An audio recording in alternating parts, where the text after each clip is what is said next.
Assalamualaikum warahmatullahi wabarakatuh. Biar Iya. terlihat formal. Biar terlihat formal, apalagi Anda memakai batik. Ya, jadi kita. Saya memakai jersey. Iya, jersey walaupun logonya kayak logo Pertamina lama itu. Newcastle United ya, klub minoritas di Liga Inggris ya. Artinya bahwa kita menjunjung tinggi pluralisme. Itu pesan Emrus Yombing. Nama hidup minoritas. Kita sudah kedatangan semua bintang tamu kita, Din. Ya, Ya. ada Bang Emrus tadi, ada Valdo Ya, Maldini, ada Bang ada Ubed. Tadi Ubed, udah gue kenalin, Ri. Oh, udah lo kenalin. Udah. Tapi ini tadi belum direkam. Gimana? Ya udah lah. Iya betul. Jadi kita hari ini bicara mengenai politik lapor melapor KPK. Iya, pelapor melapor. Kita duduk aja lah. Oh iya, kita udah Iya. boleh duduk ya. Udah boleh.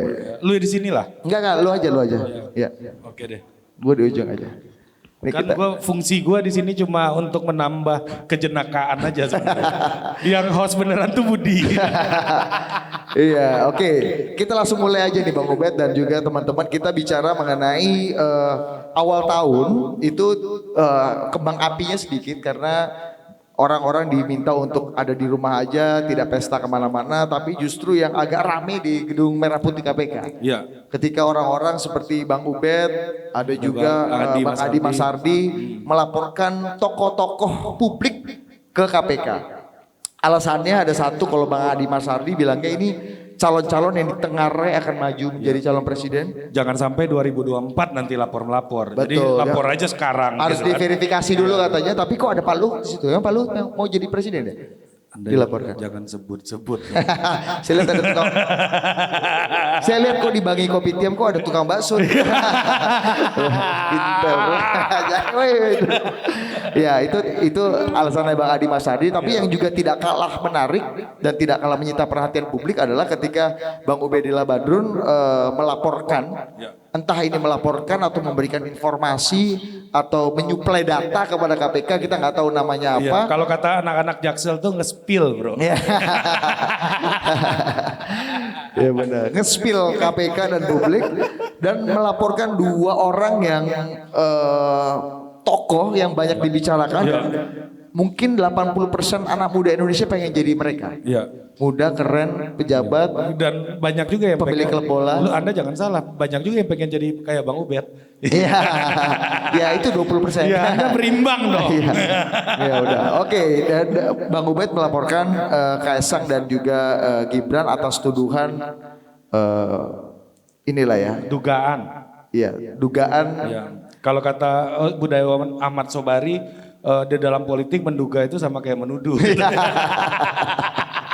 Oke, langsung aja kita mau minta komentarnya dan klarifikasinya dari Bang Ubed dulu. Meskipun Silakan, Bang Ubed, silakan Bang. Meskipun Bang Ubed di mana-mana udah jelaskan, Ri. Ya kita karena di forum kita aja yang belum, dan nanti teman-teman juga saya kasih kesempatan untuk bisa bertanya dan berdiskusi langsung ya kepada para narasumber di sini. Bang Ubed, asbabun nuzulnya ini apa? Nawaitunya ini apa sebenarnya melaporkan? Apa aja, kalau kata Budi tadi, apakah gara-gara nggak boleh keluar malam tahun baru gitu kan? Iya, Nyiapin data gitu kan? Betul.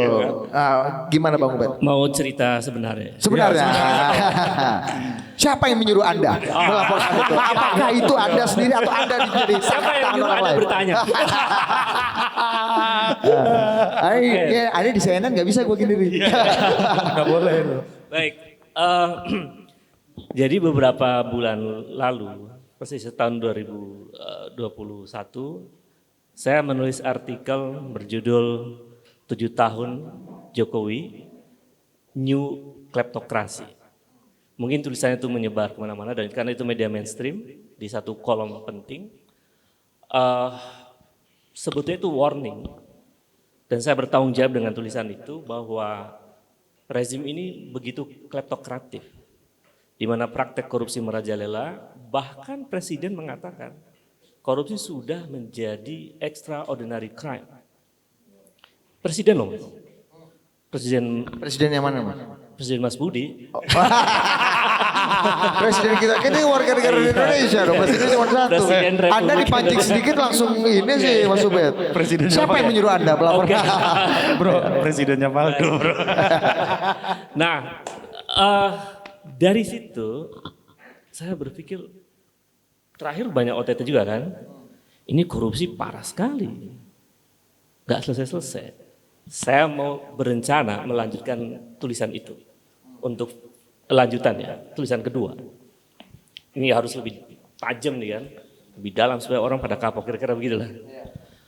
Tentu saja saya melihat peristiwa apa yang paling mutakhir yang menjadi perhatian publik.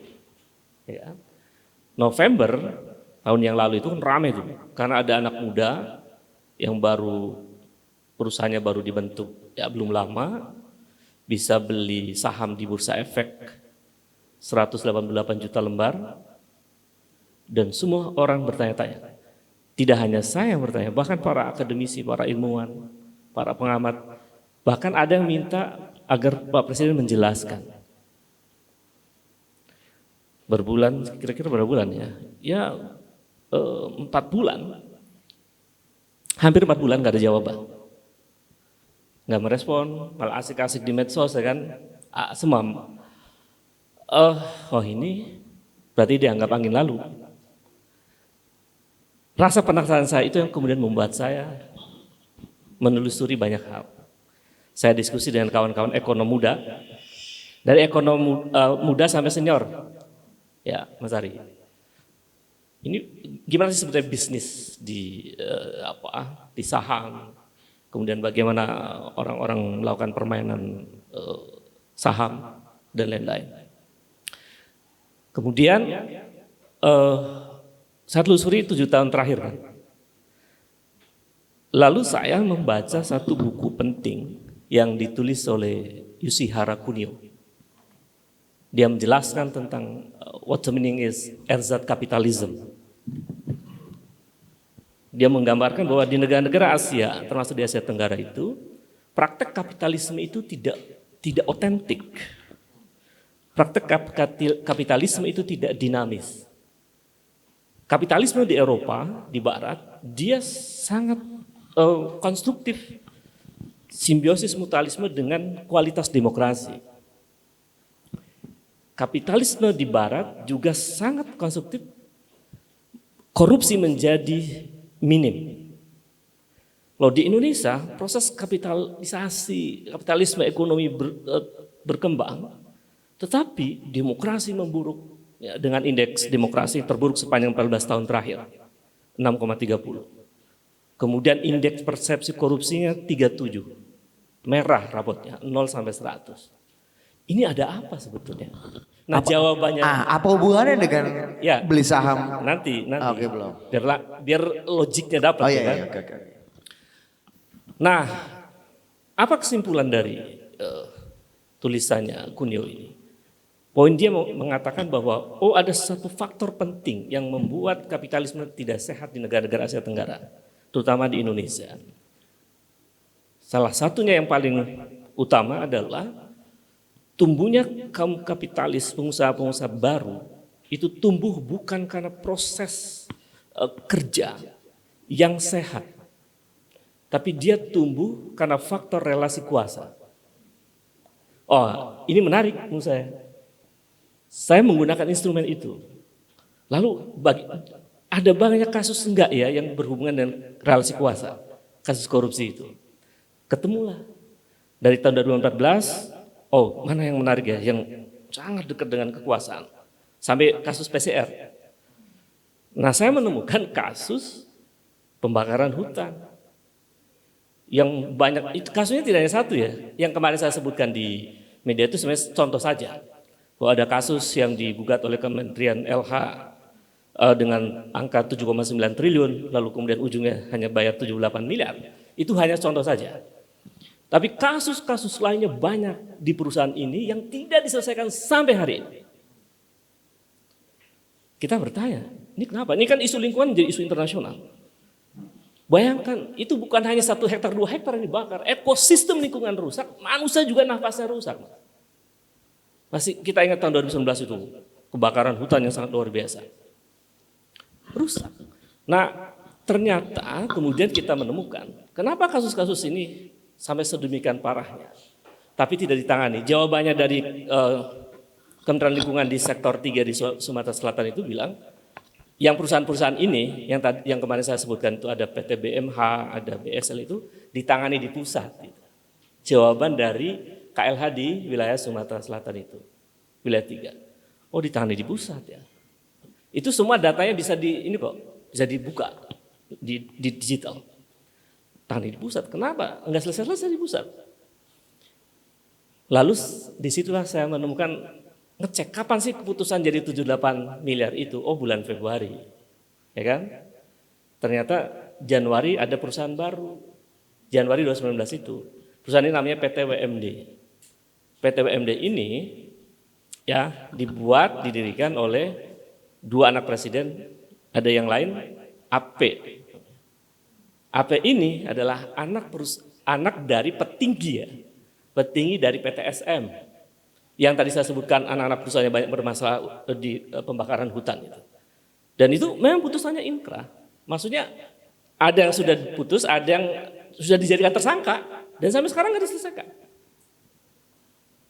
Kerjasama antara anak petinggi PT SM itu dengan anak presiden itu dilakukan di saat pembakaran hutan itu terjadi. Dan di saat kasus-kasus itu kemudian tidak dituntaskan. Ini tanda tanya saya. Lalu menjadi menarik lagi, ya Mas Budi, Mas Adi, ternyata ada penyertaan modal. Itu di bulan Agustus 2019. Jadi perusahaan berdiri bulan Januari, Agustus ada penyertaan modal. Ya, dari saya kasih kode ya, JWC Venture, satu firma Ventura yang memberikan penyertaan modal kepada perusahaan baru ini, yang 3 orang utama itu. Sekitar di data saya memang ada $5 juta. $5 juta masuk, kemudian ditambah lagi $2 juta. Jadi kalau dihitung kira-kira 99 miliar. Oke. Kemudian saya cek. Ini kan saya ceritakan ini bukan ngayak, bukan mengarang ya. Itu fakta. Data-data. Oke. Kemudian di bulan November adalah anak Bapak Presiden itu membeli saham 92 miliar itu. Saya cek, ini pakai perusahaan apa ya? Ya kan? Pakai PT HBK. PT HBK ini milik siapa? Yang juga dikenal dengan ada GC Hebat itu. Itu nama lainnya. Ini punya siapa? Iya, GK Hebat itu. Punya siapa? Ternyata punya AP. Oke. Ini tadi pakai inisial nih gue harus pusing. Iya. Gitu. Nah ini sambil saya Kan dugaan. SM, AP, Jadi, GK, mati kita. Oke. Ya kalau Budi ini harusnya Mas Ubed bilang Joko Widodo. Itu JW gitu ya. Saya Harusnya bilangnya kayak begitu. Saya nggak bisa apa-apa. Oke. Jadi yang K ini yang membeli saham itu menggunakan perusahaan tadi ya, HBK lah saya sebut. Nah HBK ini milik AP. AP ini adalah anaknya petinggi PT SM. Oke. PT HBK ini dibeli oleh PT WMD yang dibentuk oleh 3 orang tadi. Ada AP di situ. Yang ini punya AP. Loh kok pindah? Dengan mudah kepemilikan saham itu. Ini ada transaksi apa ini? Full 99,9% dimiliki oleh WMD. Nanti di situ nanti ada perpindahan saham lagi tuh. Ini saya kok berpikir menduga. Ini bisa juga nih dianalisis sebagai satu pola dalam undang-undang korupsi itu yang tahun berapa? 99. Korupsi itu kan bukan hanya sekedar pakai uang APBN itu yang sering-sering saya disampaikan kan? Enggak. Menyuap itu juga korupsi, suap gratifikasi itu korupsi. Ada di undang-undang tentang korupsi. Nah ini saya akhirnya berpikir, mungkinkah, ini bertanya ya, mungkinkah pola suap itu berubah menjadi perpindahan saham? Itu tanda tanya Mas. Karena ini keganjilan yang terjadi. Dari situ saya diskusi dong. Ini tulisan ini kalau dimuat di media saya bisa kena nggak pernah pasal-pasal kan? Bahaya kan? Diskusi selesai dengan teman aktivis 98 yang advokat. Gimana? Adiana Pitupulu bukan? Bukan. Berarti Masinton Pasaribu. Masinton Iya, Beni Ramdhani. itu tanya Valdo nih. Taufik Basari. Iya. Itu 98 itu masih kita semua. Tapi pasti mereka tidak akan menyarankan Anda untuk melaporkan. Oke, terus kan ekonom muda kan, terus sampai senior lah, ekonom senior. Supaya saya mengerti kan tentang ya saling berbagi pandangan, saling berbagi informasi, analisis dan lain-lain kan. Nah, itu keganjilan pergeseran saham dari anak petinggi PTSM dengan anak petinggi Republik ini, ya kan? Keganjilan berikutnya, Mas. Petinggi PTSM ini kemarin dilantik menjadi dubes. Bukan diplomat karir. Jadi duta besar. Keganjilan. Kan banyak Bang Tantowi juga bukan diplomat karir kan. Iya, tapi dia nggak punya anak yang kerjasama sama anak presiden. Jadi keganjilan. Bang Fajrul bukan diplomat karir. 98 nih 98. Enggak, lebih tua lagi, Bos. Jadi kan ini presiden kan pejabat publik kan? Pejabat publik. Jadi menurut saya ya mestinya anaknya hati-hatilah dalam berbisnis. Ini era digital dan semua orang tahu. Dan Anda mendapatkan dokumen-dokumen itu secara terbuka lewat akses publik. Nah, kemudian kan Atau Anda menggelapkan dokumen nggak? nah, itu dia dari Mas Budi. jadi kawan-kawan yang ahli hukum ini nggak bisa kalau tanpa bukti, ya kan? Saya tanya, bagaimana mungkin kita mendapatkan bukti sebuah perusahaan itu milik mereka-mereka ini? Advokat kan paham, pengacara paham. Oh, ada caranya legal melalui prosedur hukum di Kementerian Menkumham ya. Bisa pakai profesional dan itu legal, ada prosedurnya. Carilah nama perusahaan ini. Oh benar, Mas. Pergeseran saham, pemilikan saham itu terjadi luar biasa. Keganjilan itu yang memunculkan dugaan yang saya sebut, yang kita sampaikan ke KPK itu adalah dugaan tindak pidana korupsi dan atau tindak pidana pencucian uang. Karena tadi pergeseran saham itu juga bisa masuk kategori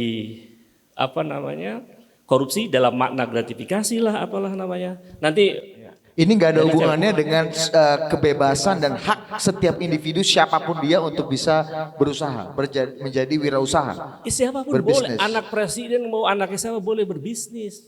Persoalannya dia anak pejabat publik. Ini misalnya siapa ketua KPK sekarang? Pak Firly bikin acara nikahan. Saya kondangan misalnya, Mas. Saya ngasih hadiah, itu ditanya harus lapor. Oke. Apalagi ini presiden. Itu kita ngasih kado pernikahan saya dianggap gratifikasi. Ya. Ini presiden misalnya. Jadi berhak saya sebagai warga negara mempertanyakan ini dengan cara yang beradab. Saya tidak teriak di jalanan. Dan saya ikuti prosedur hukum. Ini kan due process of law. Oke. Yang dijamin oleh konstitusi. Dan sebagai pelapor dilindungi oleh undang-undang tentang pelindungan saksi dan lain-lain yang 2014 itu. Jadi apa yang saya lakukan itu memang sesuai hukum. Undang-undang korupsi tahun 99 mengatakan boleh loh rakyat itu berpartisipasi menyampaikan dugaan korupsi. Itu di pasal 41 ya, Mas. Jadi boleh. Jadi kira-kira itu. Apalagi kemudian saya 98 di jalanan. Agenda 98 itu adalah pemberantasan KKN dan itu ada TAP MPR-nya nomor 11 tahun 98. Ya. Isinya pelanggaran pemerintahan itu harus terbebas dari KKN. Oke. Ini KKN. Bang Ubed. Kira-kira itulah. Dugaan. Enggak, maksudnya yang TAP MPR-nya. Oh, tapi Bang. Dan semangat reformasi itu yang mendorong saya juga udah. Ini karena Abang 98 nih ya. Jadi 90 ke sini itu kan memang ada framing dari kelompok kritis terhadap pemerintah Orde Baru ketika itu Dan ada ucapan yang sangat terkenal, Pak Harto lebih sering jadi kepala keluarga daripada kepala negara. Apakah framing ini lagi yang mau coba dimainin? Anda mengarahkan sekali pertanyaan Anda ini. Kan ketularan Anda. Adu domba. Jadi nggak ada kepentingan politik, nggak ada.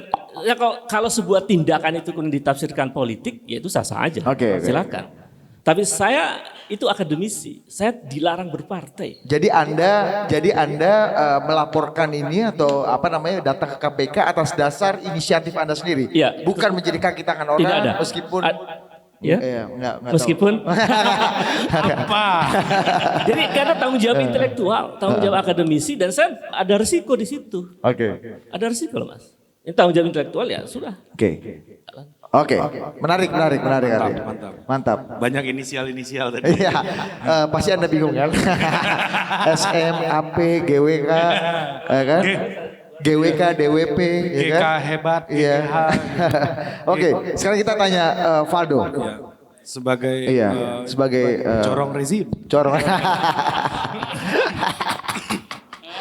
Aduh, untung temen ini kalau bicara nih gitu. Dok, Ya gimana kan, Dok? Ini memang juru bicara pemerintah. juru bicara pemerintah, Iya. corong pemerintah. Ya kan memang itu kan Iya. Ya menjadi artikulator pemerintah karena tentu saja urusan hukum bukan urusan Anda ya. Iya. Dan bukan urusan pemerintah karena trias politika kan mengamanatkan persoalan yudikatif, persoalan hukum itu bukan urusan eksekutif. Jadi masing-masing. Tapi kan ini menyangkut keluarga presiden. Iya. Orang yang sehari-hari Anda bela. Karena Valdo Maldini adalah tugasnya adalah to serve the presidency. Wih, Mantap kan? kata siapa? Kata gua. Silakan Valdo Maldini. Iya, terlalu banyak pengantar kita. Ya, makasih semuanya. Assalamualaikum warahmatullahi wabarakatuh. Salam sejahtera untuk kita semua. Om Swastiastu, Namo Buddhaya, salam kebajikan. Iya, SOP. Ya, jadi belakangan mungkin kita mungkin kita terhenyak, mungkin kita terhentak ketika ada informasi sebuah bisnis kopi yang memiliki nilai perusahaan sekitar 1,3 triliun.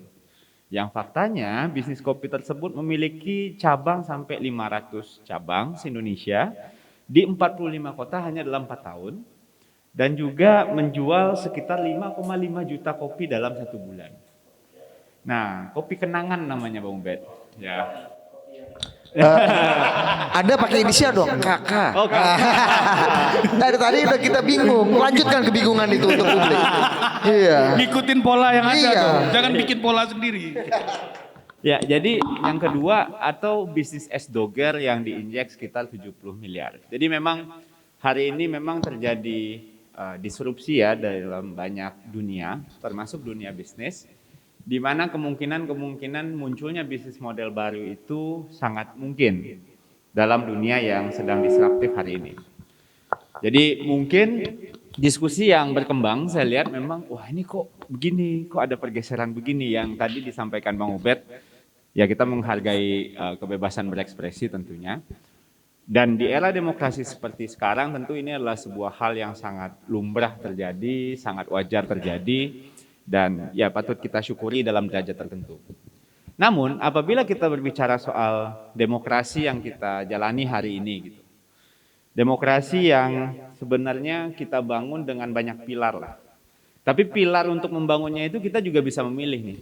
Apakah pilar yang kita bangun untuk kebebasan kita menyampaikan sesuatu, pendapat, pandangan, dibangun atas tendensi kemarahan, atau bahkan lebih jauh semoga tidak itu kebencian, atau di atas tonggak-tonggak untuk beradu gagasan, beradu pikiran, beradu argumentasi gitu. Nah itu yang sedang kita alami sekarang gitu. Nah kita maunya gimana nih? Apakah kita membangun dengan kemarahan, maka kita akan mampu membangun emosi publik untuk membuat publik tersentak, lapor-laporan terus gitu. Banyak nih lapor-laporan ini. Belakangan banyak. Sebelum Bang Ubed ada Bang Adi Masardi yang menurut saya kalau seandainya kita kita lanjutkan dengan kemarahan-kemarahan ini, tentu akan menghasilkan sebuah dendam yang tidak berkesudahan gitu. Menang hari ini, besok dibalas lagi, nggak kelar-kelar ini pertarungannya. Atau di atas pertarungan gagasan nih, pertarungan gagasan dalam artian pelaporan dilakukan seperti Bang Adi, Bang Ubed gitu, ya untuk melindungi segenap bangsa Indonesia gitu, melindungi setiap orang yang ada di Republik ini agar semuanya itu berjalan sesuai cita-cita konstitusional kita. Nah, tentu ini yang perlu sama-sama kita uji gitu loh. Dalam praktiknya akan kelihatan gitu loh. Dalam praktiknya akan kelihatan apakah pelaporan ini kita lakukan atau misalnya Bang Ubed gitu. Ya ini ada kemungkinan nih sistem pemerintahan kita nih masih ada leak gitu, ada bocor gitu yang mungkin aja terjadi. Tapi ya ini dalam rangka mudah-mudahan ya Bang Ubed ya mengupgrade cara kerja demokrasi kita lebih baik. Ini hal pertama yang ingin kami sampaikan karena Bang Ubed tentu orang yang tahun 98 ya Bang ya, runtuhnya Orba mengantarkan demokrasi ke kita, mungkin untuk beberapa generasi yang lahir yang masih kuliah hari ini mungkin nggak mengalami tuh Pak Ubed. Sekarang kan 98 ya, sekarang dia kejadiannya 98. Sekarang 2021, berarti 22 tahun lalu. Mungkin yang kuliah mungkin belum lahir itu. Kalaupun lahir kagak ngerti ada apa gitu kan. Nah jadi ini mesti sering-sering kita ulang. Apalagi Mas Topo ini masyarakat total politik namanya ya. Iya kan, masyarakat total politik ini kan isinya anak-anak muda semua. Berapa jumlahnya? Segede inilah penduduk Sedikit lebih kurang dibanding jumlah followernya Ridwan Kamil. banyak bos. Karena kan penikmat total politik satu orang sama dengan 100 orang kan. Iya, iya. Jadi dikali Sistem noken kita pakai. Lebih banyak daripada penduduk Bukit Tinggi kayaknya dok. Iya. Nah jadi saya ingin melanjutkan, jika seandainya ini kita bangun atas pertarungan pikiran, tentu ini akan membuat sebuah mekanisme kontrol yang baik untuk pejabat publik. Ya bisa jadi hari ini mungkin kawan kita atau mungkin besok salah satu di antara di sini menjadi pejabat publik ya. Ini ada mekanisme kontrol nih, model yang pernah di-exercise sama Bang Ubed. Karena kalau seandainya seorang pejabat publik sudah lewat dari pelaporan-pelaporan, maka dia akan ready untuk bersih, untuk clean dan menjawab semua tuduhan-tuduhan dan prejudice-prejudice yang akan mempertaruhkan jalan politik dia ke depan. Ya jadi saya agak sepakat dengan gagasannya Bang Adi Masardi sebenarnya. Ini kan orang mau tarung nih 2024 misal. Jadi ada sepakat isi pelaporannya Bang Adi? Niatnya ini, niatnya mudah-mudahan benar nih. Mudah-mudahan benar nih. Karena orang yang mau taruh, kalau dia udah lewat pelaporan, itu ya dia nggak ada lagi tuh tuduhan-tuduhan gitu loh kan. Dan ini sering terjadi kan di beberapa tempat. Bahkan di Amerika pun terjadi kan. Gubernur New York yang waktu itu juga mau sempat rise gitu kan ketika penanganan COVID, Cuomo ya namanya ya. Sekarang lagi berjuang gitu. Nah, jadi kalau ditanyakan bagaimana di pemerintahan Bapak Presiden Jokowi gitu loh, melihat hal-hal kayak gini, tentunya kita dari antara dua opsi tadi kita mendukung pembangunan demokrasi berdasarkan gagasan. Fix itu tidak ditawar-tawar. Kita mau membangun demokrasi di luar tuduhan-tuduhan. Nggak ada nggak ada larangan lah dalam derajat tertentu. Bapak Presiden berkali-kali bilang, silahkan mengkritik, silahkan kepolisian jangan offside gitu dalam derajat tertentu. Berkali-kali Pak Presiden tekankan. Nah, kita mau di pemerintahan Pak Presiden pikiran lepas tanpa kebencian. Harapan kita begitu. Yang terjadi hari ini kayaknya di ini ya gue ya, dibajak ya. Ada tukang bakso. Karena sekali lagi tujuan pemerintahan Pak Jokowi hari ini memang selalu bersandar pada tujuan-tujuan konstitusional negara kita. Nah, jadi kalau seandainya ingin merespon Mas Ubed tadi, apakah yang disampaikan oleh Mas Ubed itu, kalau seandainya objeknya salah satunya Mas Gibran, Wali Kota Solo, apakah itu termasuk wewenang seorang kepala daerah gitu loh? Ya kan, sebagai seorang Wali Kota Solo gitu. Dan sejujurnya Ini juga yang selalu berdatangan ya, pertanyaan-pertanyaan seperti itu dari kawan-kawan media gitu kepada kami. Kami selalu menghindari gitu. Karena kami tidak ingin menyatakan bahwa apapun yang terjadi di Republik ini semuanya karena presiden gitu loh. Kalau seandainya ada pemilihan ini itu karena presiden gitu loh. Kan sering tuh. Kalau seandainya ada ini maunya presiden, itu maunya presiden. Presiden aja semuanya gitu loh. Bahkan saya yang kadang-kadang ikutan, emang kagak ada gitu loh. Nah jadinya pekerjaan ini misalnya, wah ini ada yang baku atur nih, istana gitu kan. Jadi susah juga kita kalau seandainya sedikit-sedikit membawa presiden, sedikit-sedikit membawa istri presiden, sedikit-sedikit membawa keluarga presiden gitu. Agak susah kita untuk jalan gitu loh kalau seandainya begitu. Tentunya kalau seandainya ada putusan pengadilan atau hukum yang tidak sesuai, ya sekali lagi tadi Bang Ubed juga sudah menjelaskan, karena ini perdata ya, memang sudah ada mekanisme hukumnya, mau tidak mau gitu. Dan jangan sampai juga yang menurut kami cukup berbahaya yang kita sedang pertarungkan dalam diskusi kita siang ini atau diskusi kita ke depan adalah soal imajinasi gitu. Wah ini imajinasi kita, ini geser. Jangan sampai gitu. Karena kan ini perlu fakta, pembuktian gitu. Apalagi kita udah masuk ke mekanisme yang cukup serius, kasus ini dilirik sama banyak pihak. Dan jangan sampai faktor-faktornya tadi yang disampaikan Mas Ubed atau siapapun itu tidak bisa kita hadirkan. Lagi-lagi, nggak mungkin hukum kita dibangun atas imajinasi gitu loh. Tapi berdasarkan fakta-fakta pengadilan yang perlu sama-sama kita tunggu. Kalau pelaporan ini lebih dekat ke fakta atau lebih dekat ke imajinasi menurut Anda Pak Fauzi? Ya kalau menurut saya yang paling penting adalah kalau seandainya, tadi siapa yang bilang ya? Secara politik, saya pernah nonton. Buka masker. Oh ya, saya pernah nonton diskusi di Total Politik. Siapa ya? Yang Anda ngomong penonton ini. channel ini ya berarti? Oh iya dong. Karena Total Politik itu sering menghadirkan argumentasi orang-orang. Karena Total Politik sering menghadirkan argumentasi orang-orang yang kalau saya ketemu dia nggak akan ngomong gitu. Misalnya saya ketemu sama siapa gitu, orang-orang yang mau mengkritik, pas ketemu ngomong baik-baik. Tapi kok di Total Politik total dia ngomong gitu loh kan. Nah jadinya bagian riset nih, bahkan saya banyak tuh orang-orang yang di bagian-bagian ya, lo pokoknya tonton Total Politik gue bilang. Yeah. Promo. Tontonannya istana. Adlibs. Jadi ya kalau Kang Sobari kok nggak salah yang ngomong ya, Kang Sobari ya. Sobari bilang gini, itu lucu juga tuh. Waktu itu dia ngamuk-ngamuk di channel Total Politik. Kalau di politik menduga ini sama menuduh kata dia. Ah kan gitu. Nah jadi kalau secara politik tentu ini menjadi sebuah tuduhan, tapi dalam derajat tertentu ini cukup ya kejauhan sih kalau semuanya dikaitkan sama presiden dan keluarga presiden. Sekali lagi ingin kami tekankan. Ya saya nggak termasuk orang yang orang yang percaya bahwa dalam imajinasi politik memang pada akhirnya perlu sebuah fakta hukum yang perlu kita hadirkan. Dan kalau seandainya ini menurut saya mungkin cukup sulit ya kita membuktikannya. Tapi nggak tahu, tadi Bang Ubed kan cukup confident punya data-data yang disampaikan.